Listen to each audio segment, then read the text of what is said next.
In 1979, a revolution topples Iranian ruler Shah Mohammad Reza Pahlavi, and with that, a monarchy of more than 2,500 years. Ich habe zunächst nicht an einem Umbruch geglaubt. That's the way authoritarian regimes fall. First gradually, and then suddenly. The Shah's mistake was to want to do too much, too fast. Shah Mohammad Reza Pahlavi, Persia's last emperor, was a key figure in world politics in the second half of the 20th century.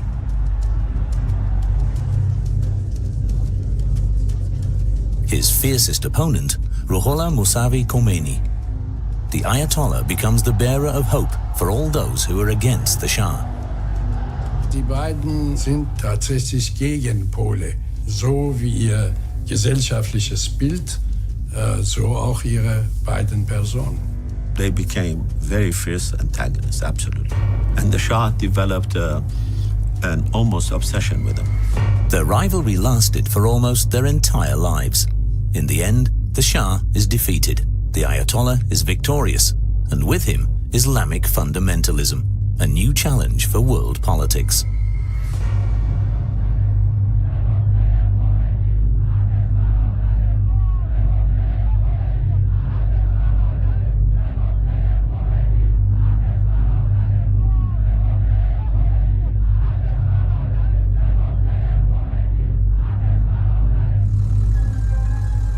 In September 1941, a young man becomes the new ruler of Iran.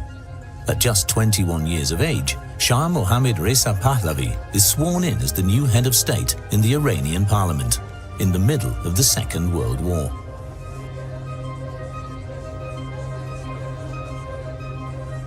His father, Reza Shah Pahlavi, had remained neutral, but he made no secret of his sympathies for the Nazi regime. The Allies demanded his resignation. Since Hitler's attack on the Soviet Union, the British and the Americans depend on Iran for the transport of heavy war materials to Russia, for the fight against the German Reich. Als der Vater nach seiner Abdankung Iran verlassen hat, blieb Mohammad Reza zurück. Also der Vater Reza Shah hat ihn auch zurückgelassen, hat eben auch gesagt, du musst das hier übernehmen, du bleibst hier. Mohammad Reza had been prepared for this task by his father from an early age. Among his siblings, he has a special role as crown prince. His father selects his playmates and sends him to a Swiss elite boarding school to give him a Western education.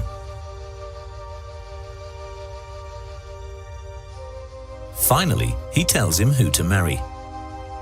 It's the Egyptian princess Fawzia. With the arranged marriage between the two dynasties, the father wants to reinforce the Pahlavi's power in Iran. And he was a very, very powerful, charismatic figure who completely dominates the son's life. 300 kilometers southwest of Tehran, the oasis town of Khomeini is situated. In 1902, Ruhollah Mousavi Khomeini is born in a house on the outskirts of that town, the youngest of 6 children. He never meets his father. His father is murdered when he is 5 months old under suspicious circumstances. Khomeini will later hold Reza Shah accountable. Until the end of his days, Ayatollah Khomeini thought that Reza Shah personally had intervened and to save the murder. That was that bitterness left in him, because in his writings, every now and then he says those whose fathers have been killed by Reza Shah. Khomeini grows up without a father. This will impact him all his life. His mother takes Khomeini to a wealthy aunt who makes sure he receives a good education.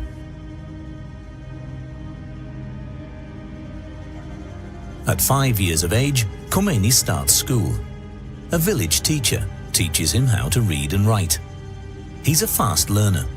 Among his classmates, he's the most gifted. While others play, he studies and reads the Quran. Before Reza Shah was forced to abdicate, he had started extensive reforms in Iran. He wanted Persia to become a modern state. This included the fact that women were no longer allowed to wear a chador, the traditional veil. The clergy saw this as an assault on religious matters and protested. For Khomeini, who was studying Islamic theory of law by then, this was a fundamental violation of the principles of Islam. Khomeini war ein politischer Geistlicher, auch schon bevor er wirklich öffentlich auftrat. Kann man das auch festmachen an seinen Schriften. Also wir haben ein Traktat von ihm, Kashf al-Asrar, also die Enthüllung der Geheimnisse heißt dieser Titel. Darin greift er sehr stark Reza Shah an. Reza Shah's abdication under pressure from the Allies must have been greatly gratifying for him. He demands that Iran will now be ruled according to Islamic law again. This demand doesn't have any effect yet. Reza Shah dies in exile in South Africa in 1944. If not before, now with his son transferring the body, all eyes are on the new Shah. People wonder how he will solve the conflict with the clergy, which he inherited from his father. So far, he'd been perceived as rather restrained by the public.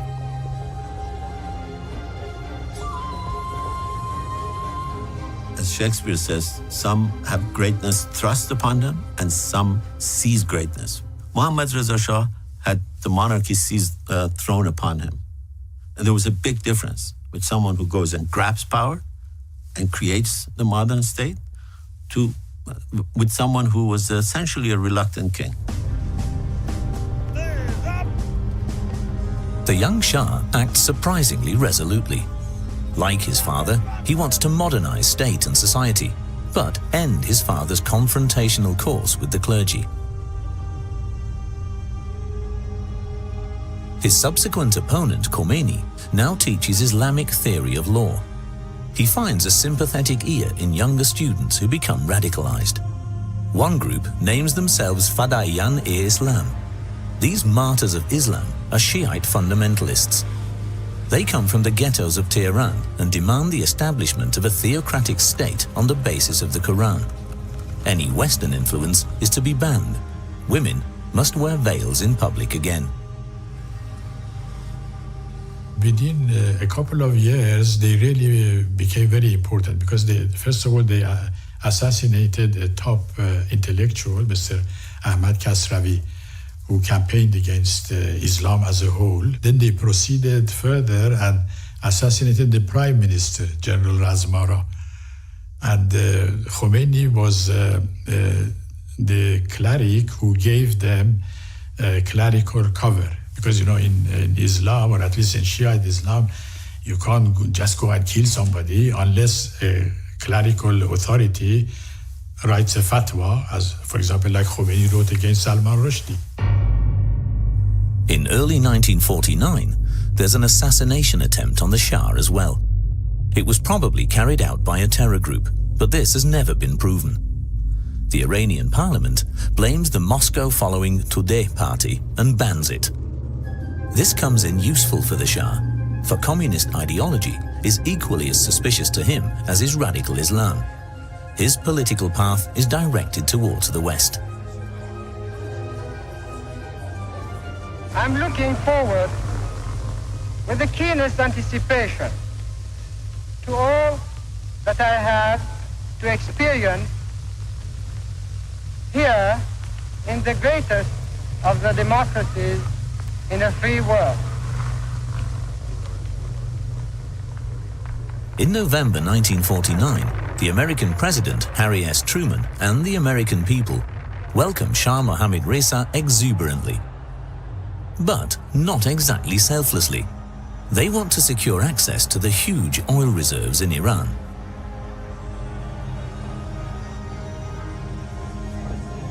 The Shah, on the other hand, needs support for his plans to modernize Iran from the bottom. He's interested in all technical innovations like the Hoover Dam. Not everyone likes his enthusiasm for the West. Das Land war total abhängig. Der Schah war abhängig von den Amerikanern und von den Briten. Und wir wollten ein unabhängiges Land haben. Ein Land, das sein Schicksal selbst in die Hand nimmt, selbst entscheidet. The global economic boom after the war requires fuel. Oil. In Abadan, near the Persian Gulf, the world's greatest refinery is built. Since the beginning of the 20th century, oil production had been mainly in British hands.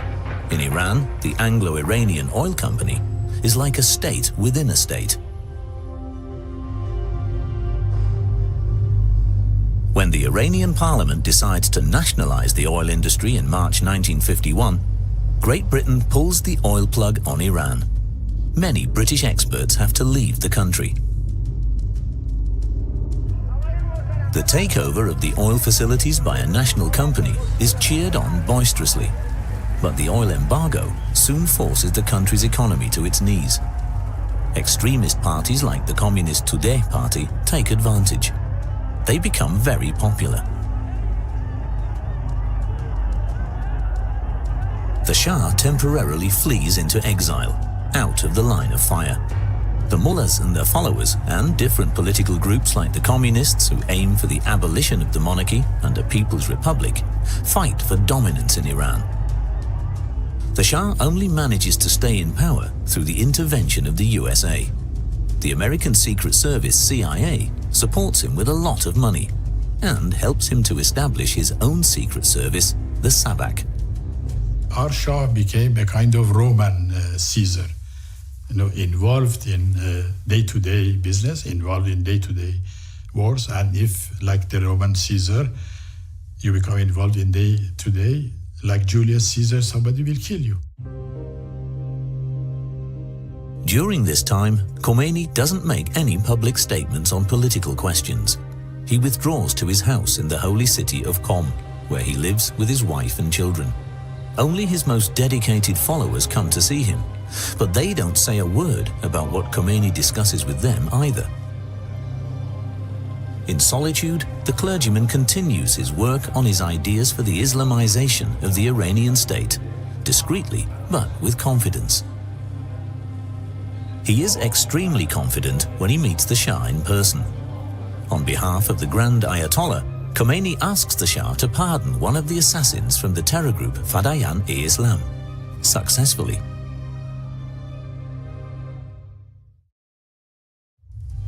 The Shah definitely wants dialogue with the mullahs. He keeps going on pilgrimages to Mecca in Saudi Arabia, Islam's central pilgrimage site. As a Muslim, he shows respect for Islam and accepts the religious authority of the imams.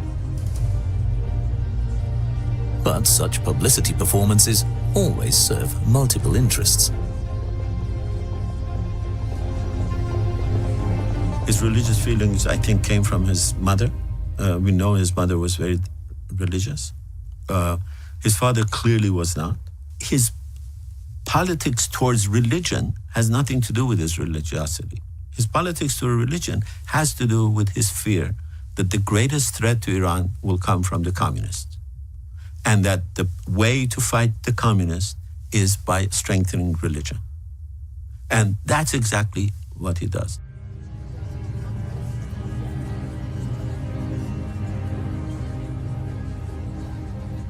Any ally in the fight against the influence of the communist Soviet Union is fine with the Shah. Therefore, he tries to win over the clergy, which was traditionally anti-communist and monarchist. It's a calculation which won't add up. He certainly thought that that ideological backing was religion. And that's, again, another mistake that he made.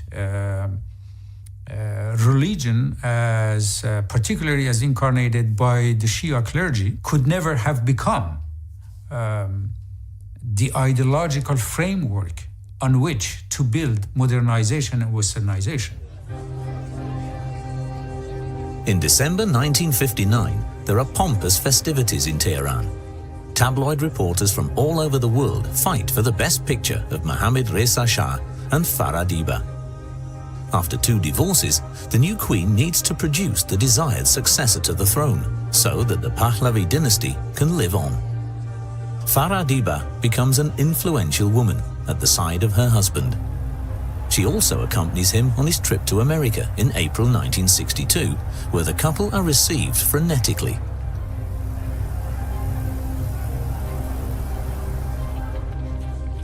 The Shah seeks to deepen Iranian-American relations with President John F. Kennedy. Both agree that only a strong military can fend off the latent threat of the Soviet Union. Arming Iran is a done deal. For the Americans, it's a valuable business. Weapons for oil.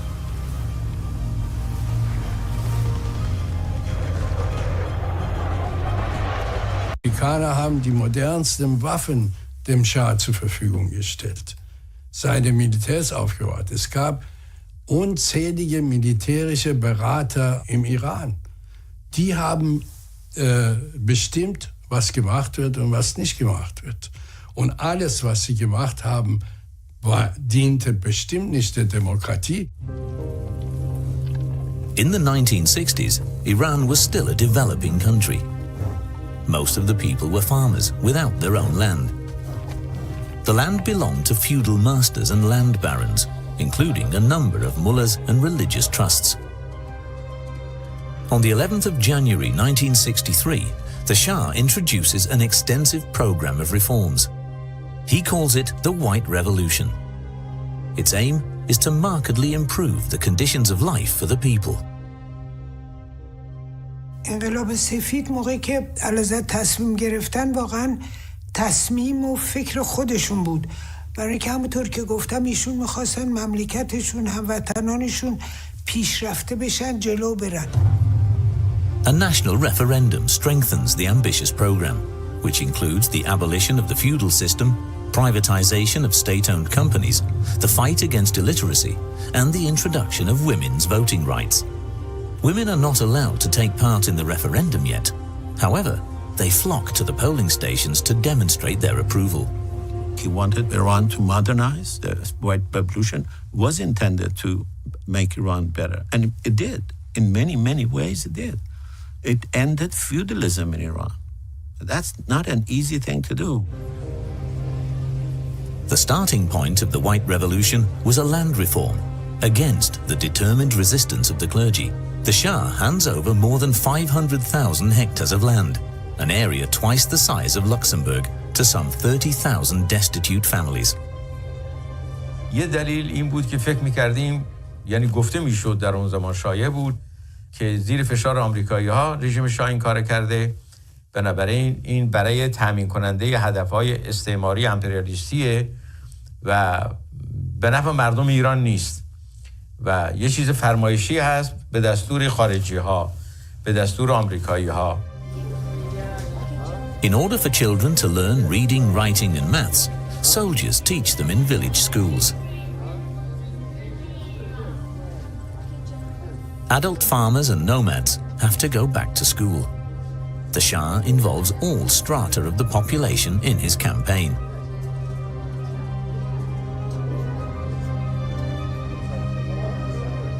Es gab eine Armee zur Alphabetisierung und nicht tatsächliche Bildung. Und ich meine, es ist gut, wenn die Leute alphabetisiert sind, aber Alphabetisierung bedeutet nicht politische Bildung. Das ist ein sehr großer Unterschied. Und politische Bildung wurde überhaupt sowohl an den Schulen als auch an den Universitäten verboten. Khomeini takes on the role of a mouthpiece for a group of mullahs who reject this policy as pro-Western. در اون زمان آیت الله خمینی عنوان فردی شمرده میشد که این خواسته های مردم رو، خواسته های معترضان و مخالفان رو بازگو میکرد و با شجاعت و شهامت اینها رو پیگیری میکرد. از این جهت هم ما از آیت الله خمینی حمایت میکردیم. Khomeini war zu der Zeit, als er dann wirklich öffentlich auftrat, eben nicht mehr der junge Geistliche, der vorher war in Rom, der sich über Reza Shah beschwert hatte, der sich dann eben auch zurückhielt aus Respekt vor seinen Lehrern, sondern zu der Zeit war er dann eben auch schon Großayatollah, hatte sich dann eben auch schon eine ansehnliche Anhängerschaft versammelt und konnte dann natürlich auch, hatte ein ganz anderes Mobilisierungspotenzial. Khomeini takes advantage of his gain in power. He abandons his hitherto withdrawn position and openly opposes the Shah's politics. For the first time, he publicly warns him not to carry on with his father's ways. Khomeini sent a couple of letters directly addressed to the Shah, and the Shah gave a couple of speeches directly responding to him. I've quoted those at length in the Shah book, and they're remarkable. Khomeini, for his defiance, telling the Shah, boy, don't do something so that I throw you out of the country like your father. And the Shah saying these little, the word is like ants, like who survive in feces. We are not going to let them rule this country. Strengthening the role of women in Iranian society is an integral part of the White Revolution. Iranian women grasped this opportunity to make public use of their newly acquired rights and the associated self-confidence. Women can not only vote now, they can also become political candidates. For Iranian women, this is a milestone on their path to emancipation.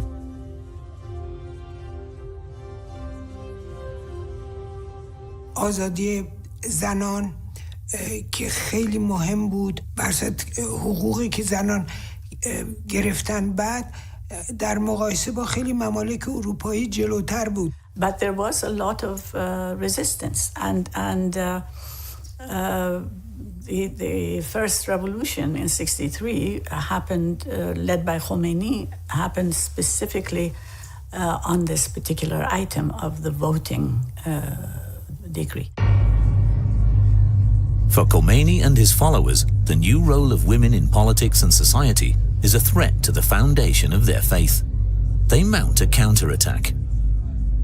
Khomeini denounces corruption, state violence, and the torture used by the state's secret service Savak. He threatens the tyrant of our time in a speech with a black reaction to the White Revolution. Khomeini war der Einzige, der sehr radikal damals gegen den Schah sich geäußert hat. Er hat ihn gedroht, dass er ihn als einen sündhaften Menschen, religiös sündhaften Menschen darstellen würde. Und er hat gedroht, einen Aufstand gegen ihn zu organisieren. There are demonstrations and counter-demonstrations. The Shah deploys the military to the holy city of Qom. Blood is shed. Khomeini is arrested and sentenced to death. Thanks to the pleading of numerous clerics, the sentence is changed, and Khomeini is exiled to Najaf in Iraq. In the meantime, the implementation of the White Revolution is more difficult for the rural population than expected. The farmers now have their own fields to till, but they often lack seeds, water, and modern agricultural machines.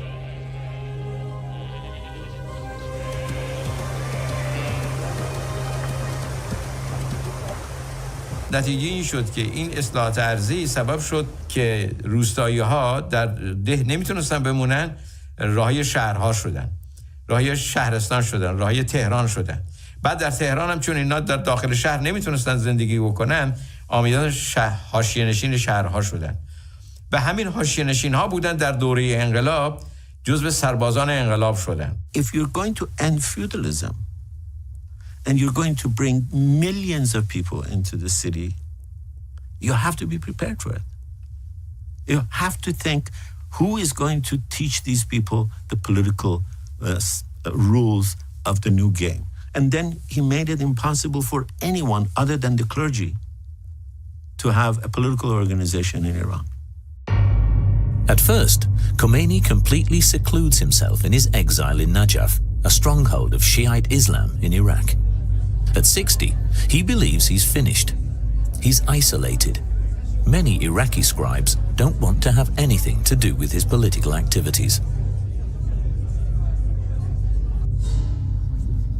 He immerses himself in his studies of the Holy Scriptures again.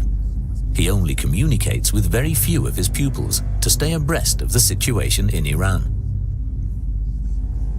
One of his few pillars is his family, who have followed him into exile.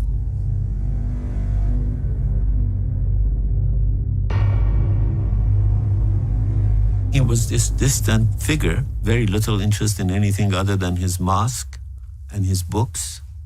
He never went once 2 blocks from his house, the other side, to see a river. He went to his mosque and came home for 14 years. Meanwhile, in Iran, in October 1967, the Shah continues the grandeur of the old days. The Shah had always stressed that he wanted to achieve something for his country before ascending the peacock throne with all honors. Now, he has himself crowned emperor in Tehran. The clergy supports him.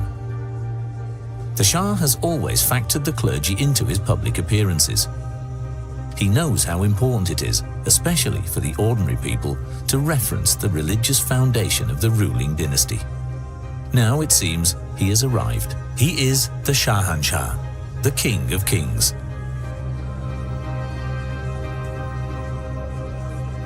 And he also crowns his wife Empress, something that has never happened before in Persia's long history. همیشه میگم موقعی که حضرت تاجو به سر من گذاشتن مثل که تاجو به سر تمام زنان ایران گذاشتن و خب در تاریخ مملکت ما خیلی مهم بود این و راستش من اینقدر فکر نمی‌کردم که من مهم شدم. میدونید واقعا فکر می‌کردم که یه کاری برای پیش بردن و احترام به زنان. In May and June 1967, the glamorous couple is on a state visit in West Germany. They are welcomed by Federal President Lübke and Federal Chancellor Kiesinger. The visit mainly serves economic interests. The Shah visits the big steel companies along the Rhine and Ruhr rivers because he needs support for the industrialization of his country, for instance with the construction of new reservoir dams for the irrigation of farmland. It's a lucrative opportunity for the German economy. Man hat das Potenzial des Marktes gesehen. Die Banken waren auch beteiligt und daran interessiert, als Finanzier für derartige Dinge in Frage zu kommen, sodass das eigentlich ein Geben und Nehmen war. When the ruling couple visits the German opera in Berlin, the ugly face of the Shah regime is revealed. Members of his secret service Sabak attack demonstrators who are protesting against suppression and torture in Iran. The situation escalates. The visit of the Shah and the protests against his politics mark a turning point in the history of West Germany. In Tehran, the Shah's monument, which Faradiba had commissioned, is meant as an architectural expression of the new modern identity of the empire. In the old imperial city of Persepolis, on the other hand, the Shah commemorates the Persian Empire's 2,500 years of history with an ostentatious celebration. In 1971, the biggest party in the world is held in the middle of the desert. Monarchs, heads of state, and dictators attend. The population is not invited.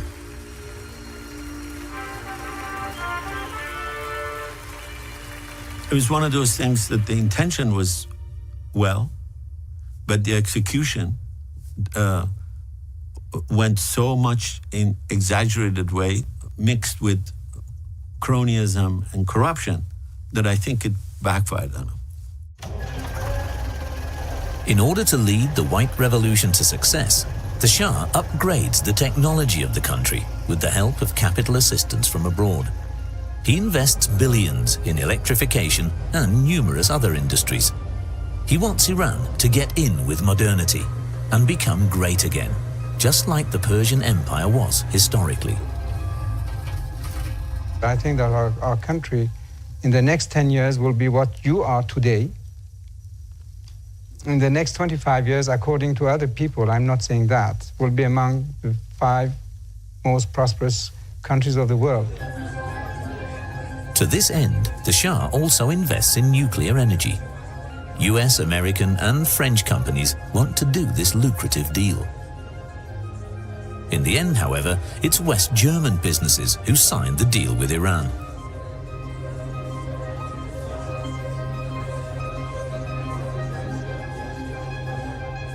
Natürlich waren wir stolz, dass wir den Auftrag bekamen, das erste Atomkraftwerk im Iran zu bauen, also Siemens KWU. Auf der anderen Seite habe ich mich natürlich gefragt, warum baut ein Land, das unendlich viele Energiereserven, Öl und Gas hat, warum bauen die überhaupt ein teures Atomkraftwerk? Einmal spielte natürlich für die deutsche Wirtschaft auch der Opportunismus eine Rolle. Wir waren interessiert zu liefern oder zu investieren. The motivation came from the necessity of his time, whether we like it or not. Modernization is to a large extent westernization. You can't modernize without westernizing. The capital, Tehran in particular, opens itself up to the cultural lifestyle of the West and becomes a modern metropolis. Veiled women are now hardly to be seen anywhere in the town. Young people are allowed to travel without restrictions and educate themselves. They enjoy all the advantages of a cosmopolitan city and show no inhibitions. On the other hand, the political power structures don't change at all. They remain traditionally monarchist and tailored to the Shah. Wollte alles alleine entscheiden. Und das war der Fehler, der erstens alle Misserfolge, die hatte, erklärt und letztendlich auch das, was zu seinem Ende geführt hat. و وزرای شاه جرأت نمی‌کردن به شاه بگویند وضعیت اقتصاد کشور خراب است. اینا همه ناشی میشد از این تغییر از بالا، اونم به شیوه استبدادی که پر از فساد بود و جنایت ها و کشتن روشنفکران، فراری دادن روشنفکران و خیانت، به لحاظی که ایران رو زیر سلطه بیگانه نگاه می داشت.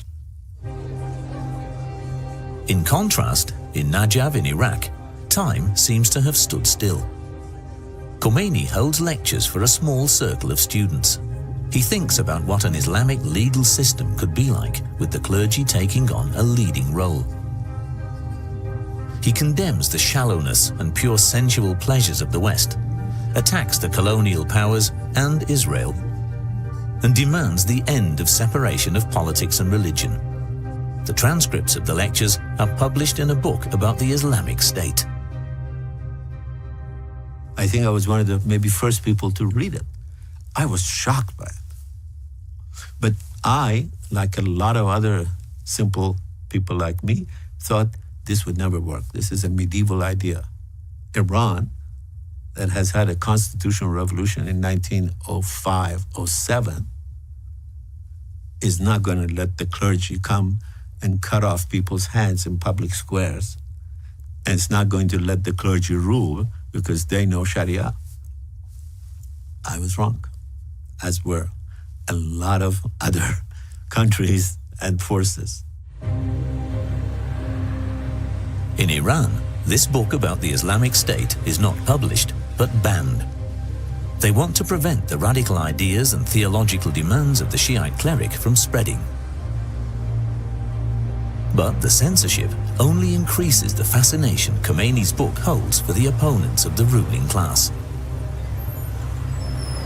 کتاب ولایت فقیه ایشون رو چند سال پیش از پیروزی انقلاب من خودم بارها عرض کنم که تو شهرستان‌ها بردم، جاهای مختلف بردم، دادم به دست افراد و البته این در حالی بود که اگر واقعا این کار ما به دست ساواک میرسید، ساواک متوجه میشد، خیلی به اصطلاح برای ما سنگین تمام میشد، گران تمام میشد، ولی در این حال ما این کار انجام میدادیم.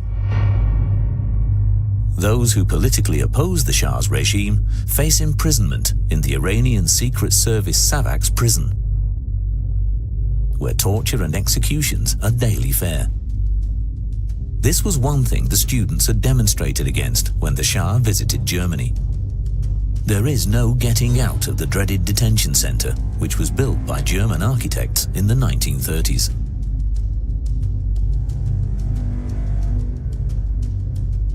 Iranian politicians who are active today, like the current supreme religious leader Ali Khamenei, were imprisoned there during the reign of the Shah.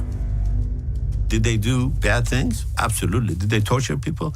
Absolutely. You can't forget that they actually did torture people. They tortured a lot of people. They executed a lot of people. But the opposition was also very successful in exaggerating the number of people who were in prison. We used to say in the Confederation that there are hundreds of thousands of prisoners in Iran. The actual number was about 4,000. Dissent, or worse, resistance, had no place in the Shah's regime. There is no open political dialogue on the country's social and political development.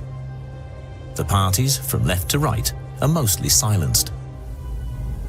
The opposition has fled abroad or is imprisoned. The Shah's autocratic regime results in him losing contact with the people in his country more and more.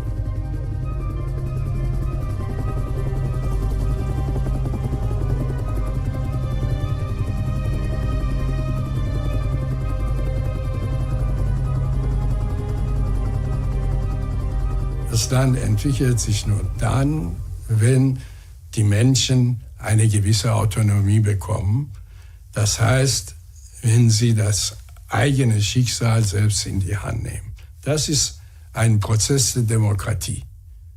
Ohne Demokratie, ohne Teilnahme der Bevölkerung läuft nichts. For instance, the dealers on the markets play an important social role in Iran. Millions of people come and shop with them every day. The Shah, however, doesn't really take the bazaris, the market dealers, into consideration in his politics of westernization. Department stores, chain stores and supermarkets like the ones you can find in the West threaten their livelihood. The Shah doesn't realize the consequences of his policies and how many enemies he creates for himself with them.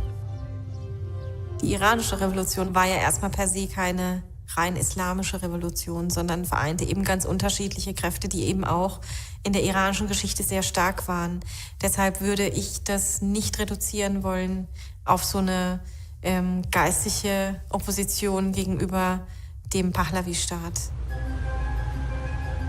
Tehran in particular, with its modern high-rise buildings, becomes the symbol of this belief in progress. But many people can't keep up with the Shah's pace. So they turn to that institution which is familiar to them and which gives them security in their insecurity. It completely went after the left, whether it was the left that was dependent on the Soviet Union or whether it was the social democratic left. The only people who were allowed to build mosques, build schools, teach their own cadres were the religious folks. And you bring millions into the cities, in shanty towns, concentrate them, made them easy to mobilize, and allow the clergy to be the only one who's active there. And then people are surprised that the revolution was won by the clergy. The Shah has many mosques renovated in the 1970s. The number of Quran schools also rises immensely. This way, he wants to assure the clergy how important Islam as an essential foundation of Iranian society is to him, despite focusing his politics on the West. With his public appearances and his annual pilgrimages to the city of Mashhad, which is one of the 7 holy cities of Islam, he hopes to keep the clergy securely on his side.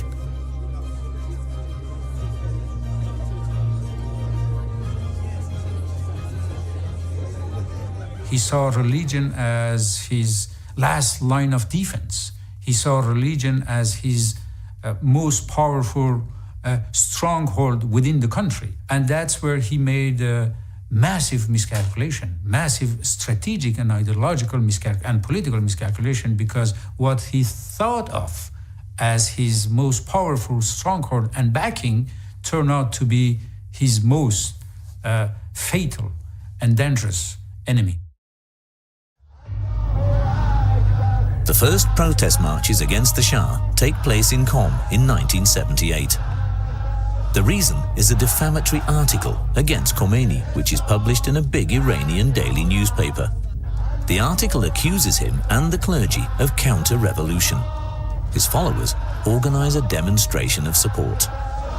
It was the fast-moving revolution. Maybe it is the fastest revolution in human history, because everything happened within 4 months. With every passing day, the resolve of the Shah's regime to stay in power was weakening, and the resolve of the opposition to demand his removal was increasing.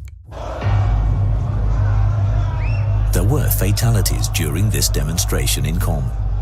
According to Islamic custom, the dead are commemorated every 40 days. Soon, hundreds of thousands take to the streets. Each time, there are more of them. The Shah wasn't anticipating this kind of resistance. It catches him and his regime completely off guard. The growing power of the streets paralyzes him. On August the 19th, 1978, an arson attack on Cinema Rex in the oil city of Abadan kills 422 people. The opposition blames the Iranian Secret Service and the Shah. Later on, there's a growing body of evidence for the clergy being behind the attack, with Khomeini as the mastermind in the background.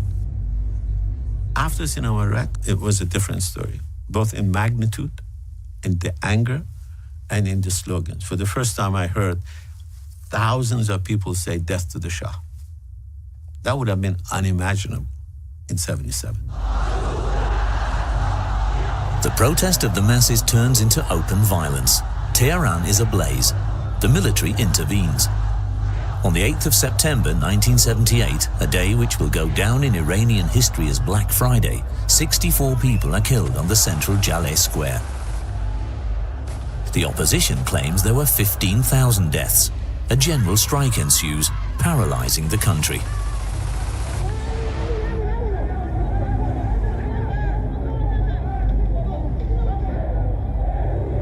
Der Schah verfügte über ein starkes Militär und Geheimdienste und dergleichen mehr.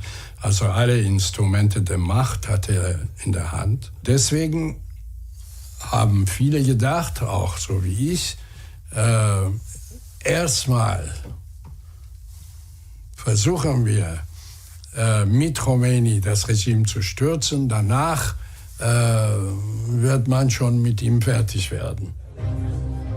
At the behest of the Shah, the government declares Khomeini a persona non grata. He's forced to leave his exile in Najaf. His confidants advise him to leave for Europe, which he declines at first. What is he to do in a non-Islamic country? He is wrong. When he goes to Neauphle-le-Château, a little suburb of Paris, thousands of his followers from all over the world flock there. Western politicians and intellectuals like Jean-Paul Sartre, Michel Foucault, and François Mitterrand also support Khomeini. In France, he suddenly finds himself the center of the global public. He was suddenly catapulted into an international celebrity and was much more clever than the Shah, the British, the Iranian opposition gave him credit for. Because initially the idea was that they would send him to Neauphle-le-Château and he would become an embarrassment. He would say reactionary things and would frighten people. Well, he didn't say the reactionary things. He was very careful.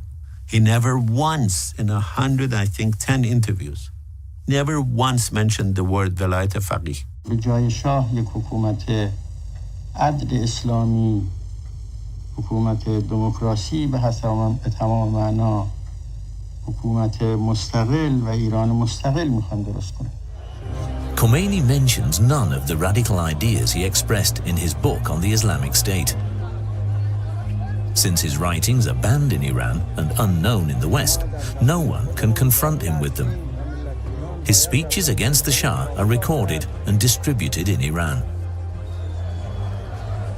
ما به هر شکلی که بود این بیانیه‌ها و اطلاعیه‌ها رو به این ور اون ور پخش می‌کردیم، نوار کاستش این ور اون ور می‌بردیم پخش می‌کردیم و خب اینها نوارهای کاست تا عمق روستاها هم می‌رفت. The generals in Iran are waiting for the Shah to give them the order to crack down on the insurgents. But he is weakened by cancer and doesn't signal anything of that sort. The military is perplexed and backs off.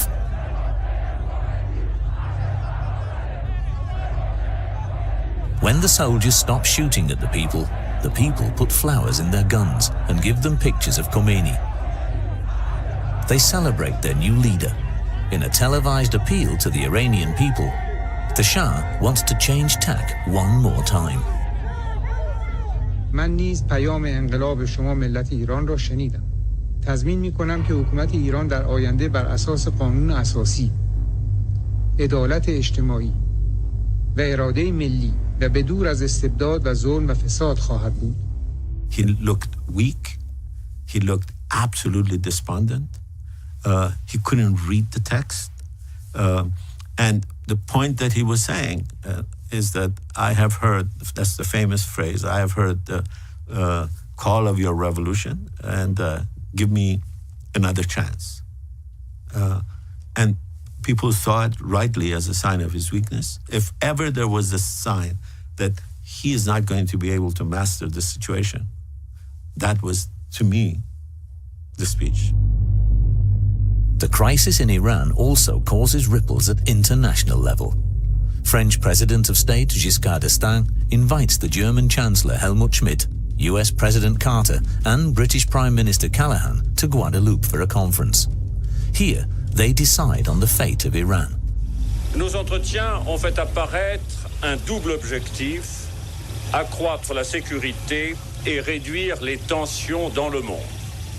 Il nous est apparu que la reconnaissance légitime des réalités du monde contemporain doit s'accompagner de la poursuite des efforts pour améliorer les relations internationales. This means that the Western powers drop the Shah and his regime. On the 16th of January 1979, the Shah and his family leave Iran. The Shah expects the crisis to be over soon so that he can return. It turns out to be a farewell for good. و هیچ وقت فراموش نمی کنم اشکایی که در چشمانشون بود که موقعی که می رفتیم و اون افسری که خودشو به پای علزت انداخت. The Shah was a good king for the time of peace. He wasn't a good king for the time of big trouble. He was really a double personality.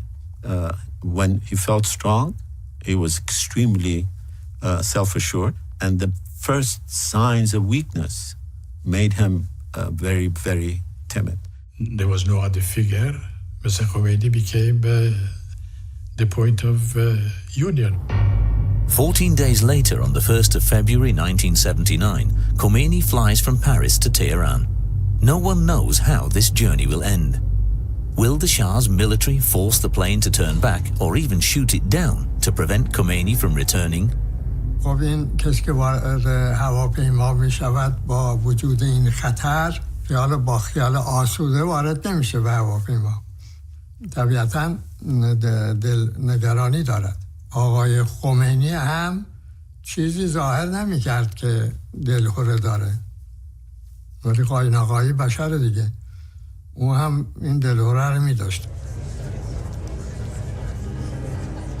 After 14 years of exile, Khomeini now steps onto Iranian soil again. Millions of people frenetically celebrate his return. After 2,500 years, the Persian monarchy has outlived its usefulness. Khomeini is received as the new savior. No one has any idea of the consequences which the Islamic Revolution will have for the Iranian state.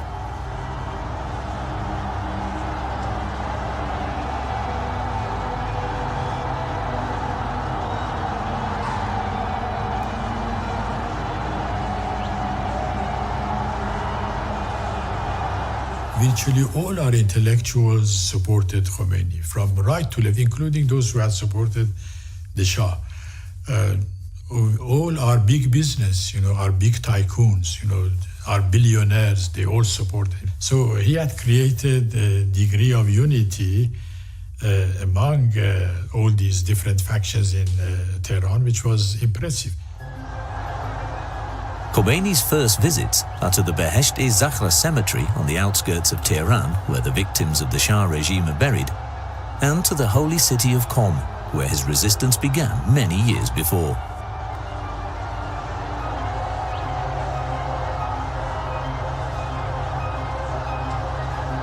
The confrontation between these two could be summarized to the confrontation of two opposing will. And in such a confrontation, it is always the stronger will that will win, and that's exactly what happened in Iran. Khomeini's will was far stronger to conquer power than the Shah's will to keep power. After an odyssey through several countries, the Shah dies of terminal cancer in Cairo on the 27th of July 1980. He lived to be 60 years of age. His body is buried in the Al-Rifai Mosque in the Egyptian capital.